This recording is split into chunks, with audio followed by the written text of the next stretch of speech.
It seems like it was just about a week ago. Everybody was talking about $100 a barrel Brent. Do you still see that as a possibility, at least this year? I mean, we certainly see it as a possibility. I mean, right now, though, the market is more focused on broader macro concerns. Obviously, higher for longer and some profit taking is impacting oil. But the fundamental picture does remain strong. And we're going to be looking for the inventory data that comes out of the EIA today. APIs are out already showing draws. So the question is, what does the actual demand picture look like? If Okay. we continue to see inventory draws, combined with the Saudi action, that remains a strong fundamental backdrop for oil. All right, I want to talk to you about profit taking, short selling, and the Yeah. Saudi energy minister, Prince Abdulaziz bin Salman, in just a minute. But I got to talk to you about the rates right now. So we're seeing Yeah. the 10-year moving higher at 4.8% right now, the long bond at almost 5%. How does that impact the energy market, specifically the oil market? I mean, again, I think that the biggest headwind for oil, and we've said this throughout the year, has been concerns about rate hikes and the sense that this would lead to a contraction in demand. But what is so interesting is you do have macro sellers that basically saying rate hikes, core demand, but the fundamental picture has still held up despite these broader macro concerns. So certainly oil gets caught up in this broader macro story. But the question is, are we really seeing a contraction in demand? Right. At this point, we don't see any evidence of that.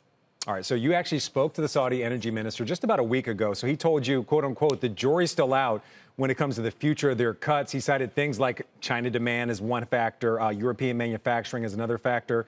Do you believe that we're going to see cuts for longer, maybe they'd even extend throughout 2024? I mean, what's so interesting, Frank, is the criteria that he used, you just mentioned, included central bank action. And so Prince Abdulaziz, throughout this year, has basically said that Saudi Arabia will be watching very closely what Jerome Powell and other central banks do in terms of rate hikes. And so, in a higher for longer situation, you have to assume that the Saudis and the rest of OPEC are going to continue to restrict supply. And so, this is one of the factors when they make this cut decision. And yes, they're going to review it every month.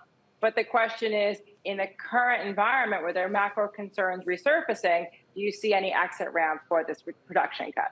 You know, I'm sure a lot of your clients were asking the same question. When he says the jury is still out, does that mean that he's going to consult with the other OPEC ministers, or does Saudi Arabia just make a unilateral decision on its own and what's good for its production and its price?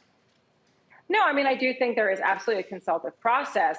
I think the Saudis, when they made that decision in June, were basically like, we're going to take the lead. We are going to bear the burden of adjustment to bring this market back into balance. And so I do think that Saudi consults broadly with the rest of OPEC Plus. And most notably, you can actually see that Russia followed Saudi's actions today with their own extension of their 300,000 barrel a day cut. So again, it's Saudi leading, but I think the Saudis are also acting in consultation with the rest of OPEC.